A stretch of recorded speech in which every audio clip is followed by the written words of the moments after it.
Yesterday, the president of this country, frankly, lost his damn mind.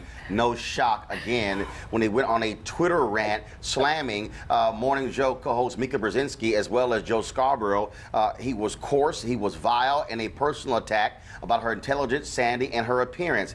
This is what this man, who's supposed to be president of the United States, who is undignified, who is shameful and despicable, he tweeted this: "I heard poorly rated Morning Joe speaks badly of me. Don't watch anymore. Then how come low IQ crazy Mika, along with Psycho Joe, came to Mar-a-Lago 3 nights in a row around New Year's Eve and insisted on joining me? She was bleeding badly from a facelift. I said no."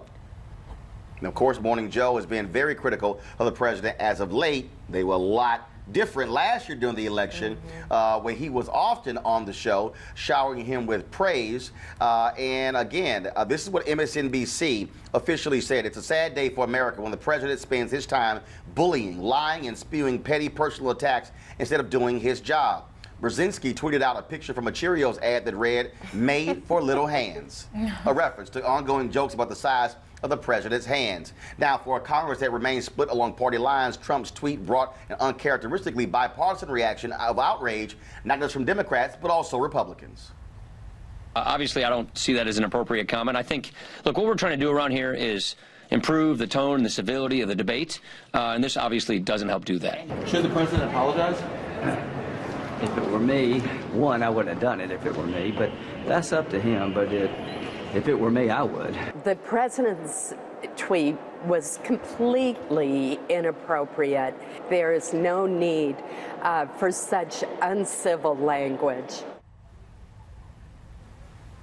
White House Deputy Press Secretary Sarah Huckabee defended what the president tweeted.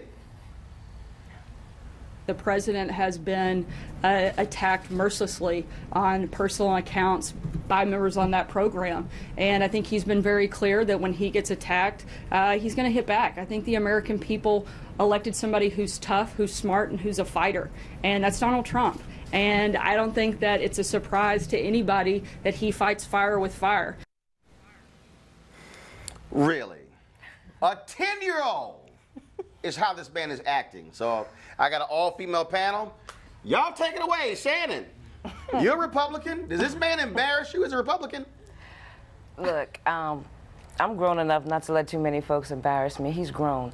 I do know this. If it was one of my 4, they'd be in a timeout, for real. I mean, I understand fighting fire with fire, but 2 wrongs don't make a right. And if you feel you've been disrespected in the way people respond and talk about you, that doesn't mean you turn around and try and double down on it. But you're the president of the United States. You're held to a higher standard. I'm not coming at you. I'm just saying that Donald Trump should be held to a higher standard. Absolutely, he should. That's exactly what I'm saying. I understand the concept. However, there are certain things that as the president you just should not do, period. For any reason. It's beneath the office, and it should be beneath the person. Unfortunately, in this case, it doesn't seem to be too much that is beneath the president. DeShundra, last I checked, this was a president who consistently attacked the previous president, President Barack Obama, who did not act like a child and tweet the sort of vile things Donald Trump did in this case. Well, I mean, and it's also, if you ask Donald Trump, it's, you know, Obama's fault for Russian influence or not doing enough. I mean, everything seems to fall on Obama. He's not able to check his own self and his own behavior. I mean, listen, I'm not shocked. I expected this. You know, I didn't think he was going to magically change once he reached the finish line and actually crossed it. This is who he has shown himself to be throughout the campaign. We have heard divisive, incendiary rhetoric from him. This is not the first time. It's not going to be the last time. I mean, he attacked an American business on Twitter the other day. You know, we see something from him every day, but the problem is that there are people who support this. The problem is there are even people in his own party, you know, I really don't think are very forceful in telling him that he should not be doing this. This is embarrassing. This is an American president, and we're losing our prestige. You know, the office is not what it used to be because we have first of all, let's be real clear. We lost it the moment he was inaugurated. Basically. Kristen. Or elected. You know, Elected, thank you. The dignity, Elected. the stature of the office, I think, has truly been on the decline since January.